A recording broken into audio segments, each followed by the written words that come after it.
Olá, meu amigo, minha amiga, muito obrigado de verdade por vocês estarem aqui no nosso Portal do José.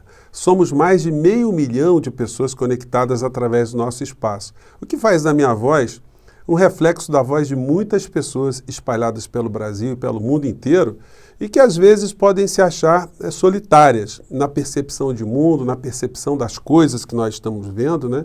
Quando você não vê a repercussão dessa realidade pelos grandes veículos de comunicação.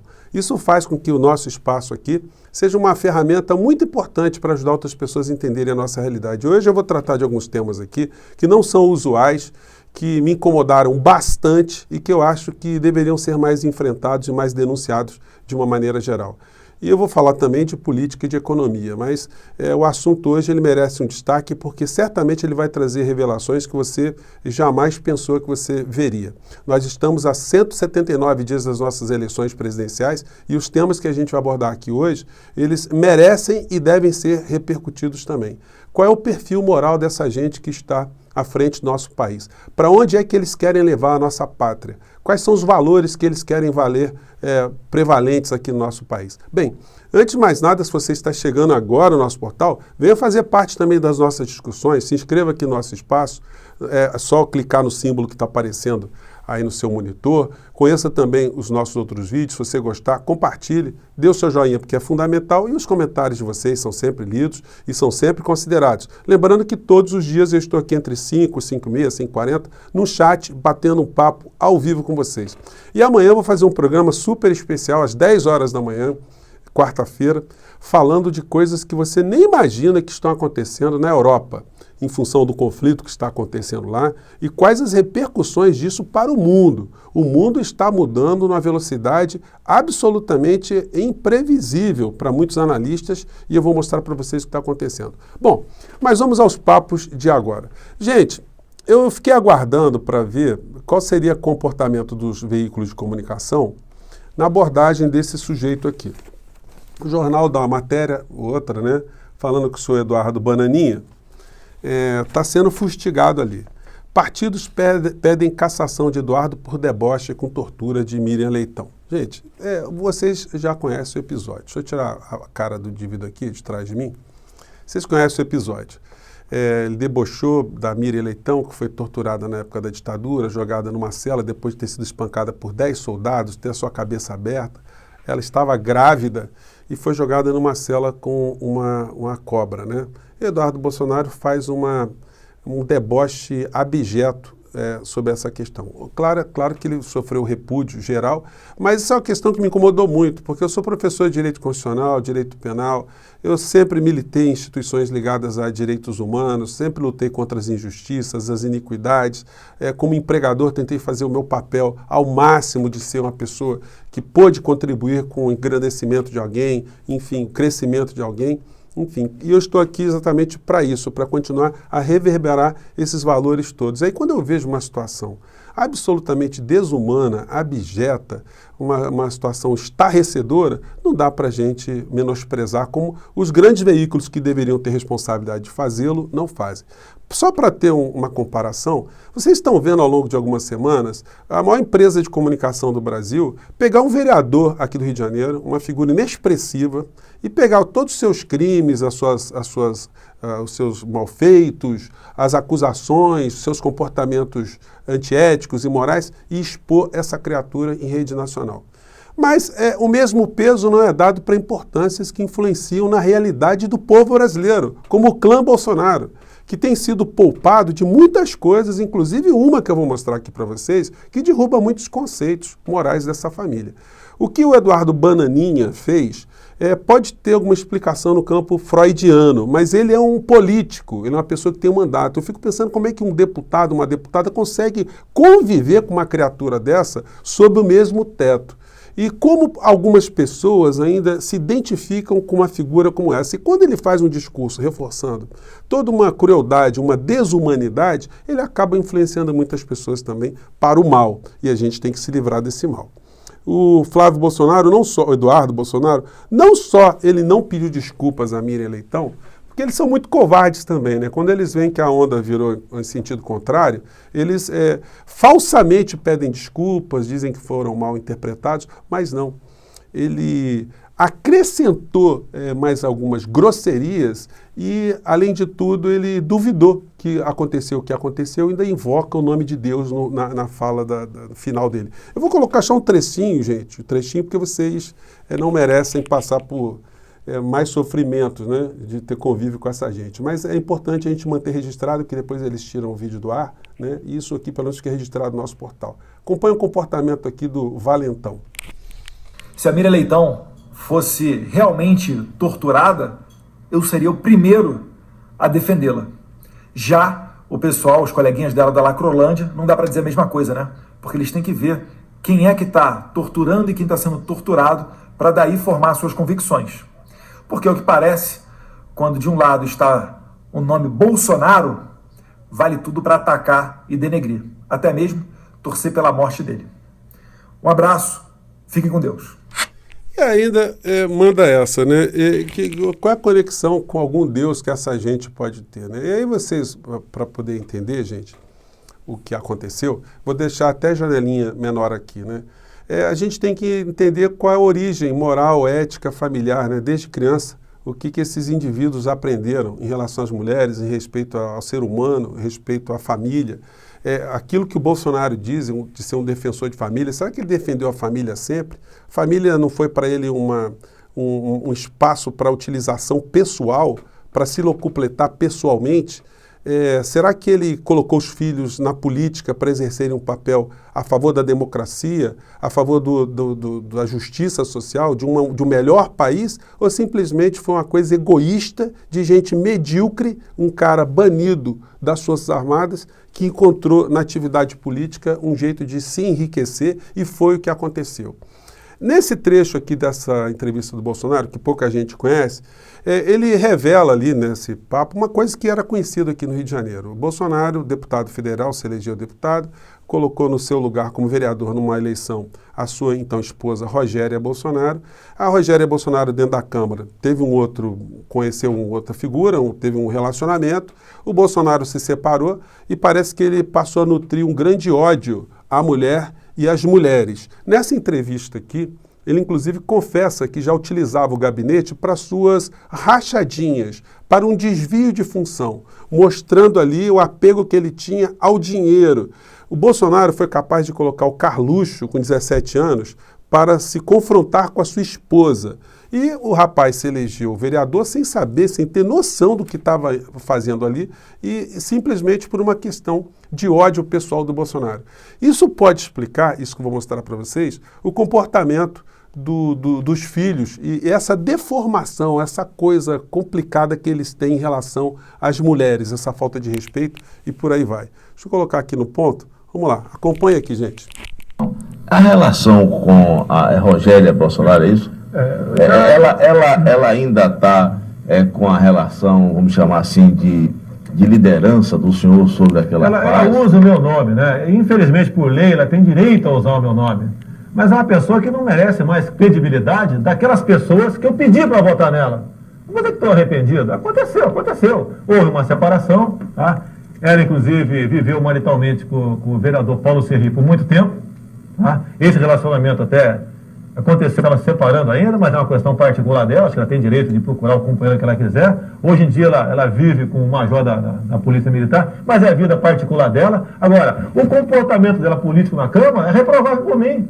Né? Ela votou, por exemplo, para aumentar o IPTU, onde os eleitores dela, militares da ativa, da reserva, pensionistas, combatentes, né, e muitos servidores civis da União também, não têm o reajuste há 5 anos.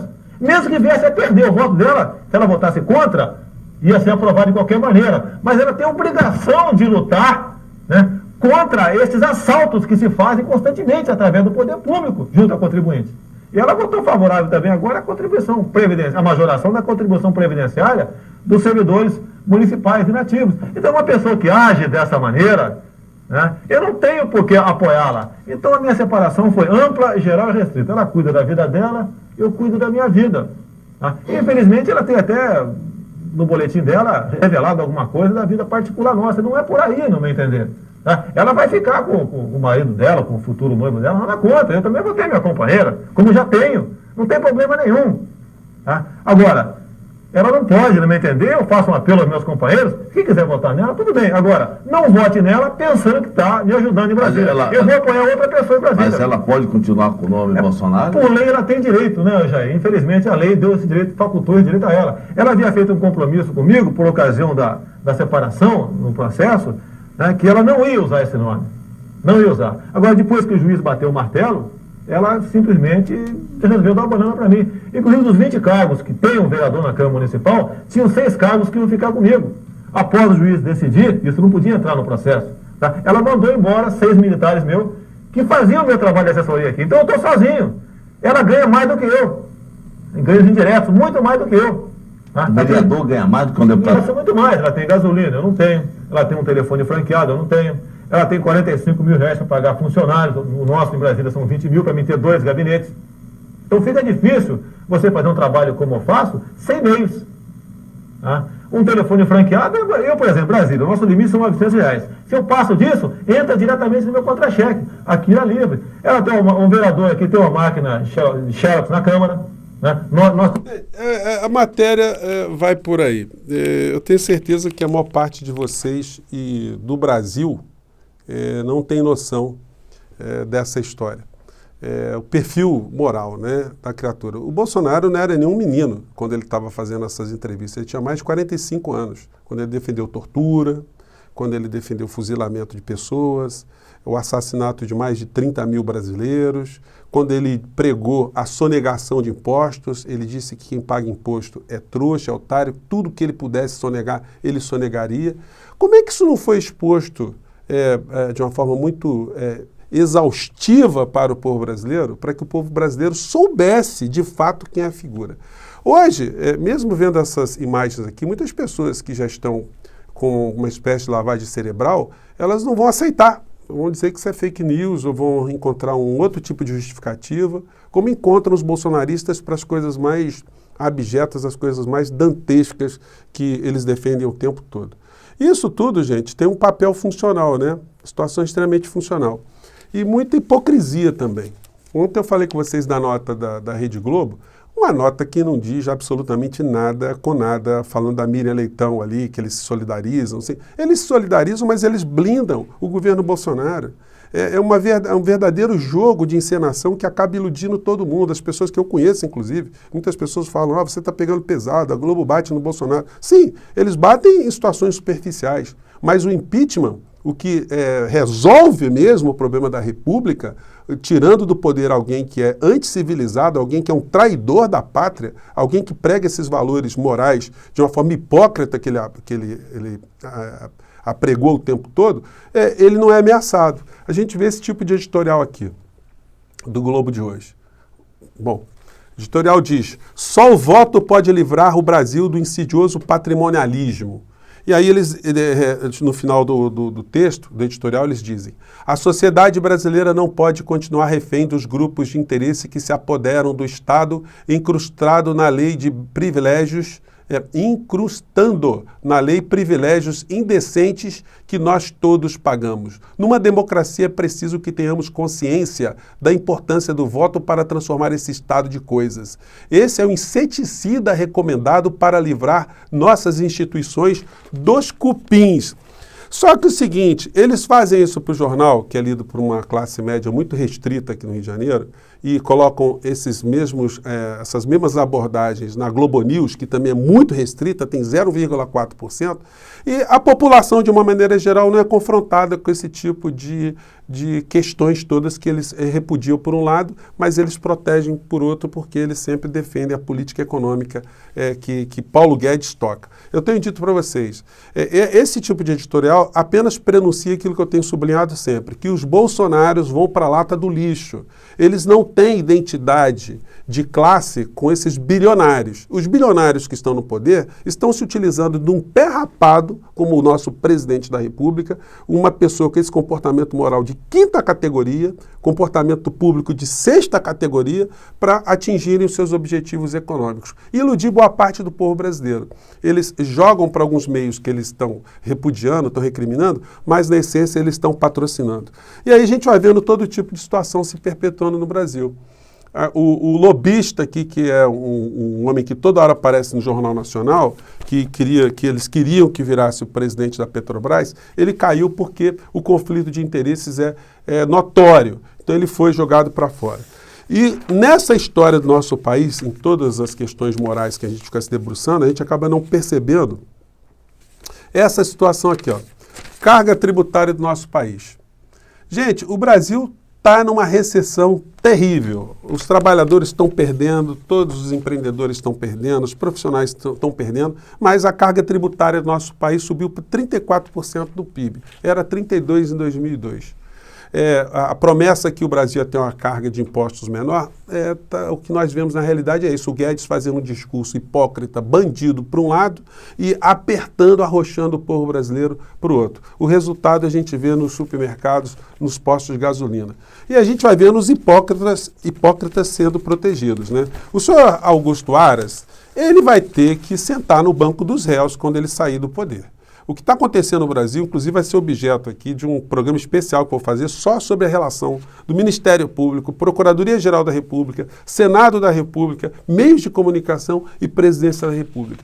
Nós vamos ver que nós estamos numa sociedade absolutamente apodrecida no meio dessas instituições todas que conduzem o nosso país para um sistema neo-escravocrata.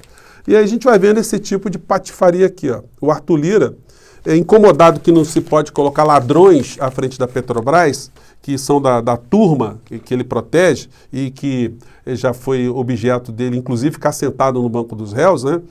Então ele diz o seguinte, tem que pegar um arcebispo para ser diretor da Petrobras?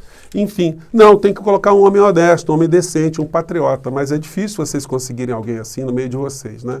Gente, eu vou ficando por aqui, tinha mais assuntos para a gente abordar. Amanhã, 10 horas da manhã, a gente vai falar de assuntos lá de fora, depois vamos falar um pouco dos assuntos internos novamente, mas fica aqui, esse nosso registro aqui, que eu e você não estamos dormindo. Eu e você estamos vendo as coisas que estão acontecendo. Eu e você somos capazes de ficarmos indignados com esse tipo de comportamento desse sujeito aí, que deveria ser caçado instantaneamente, num processo rápido. Mas se a gente não tem opinião pública no nosso país mobilizada, eles acabam se refugiando covardemente atrás dessas instituições todas que o estão protegendo nesse momento. Mas nós vamos continuar aqui, tá bom? Gente, um grande abraço mais uma vez e vamos seguir em frente. Tchau!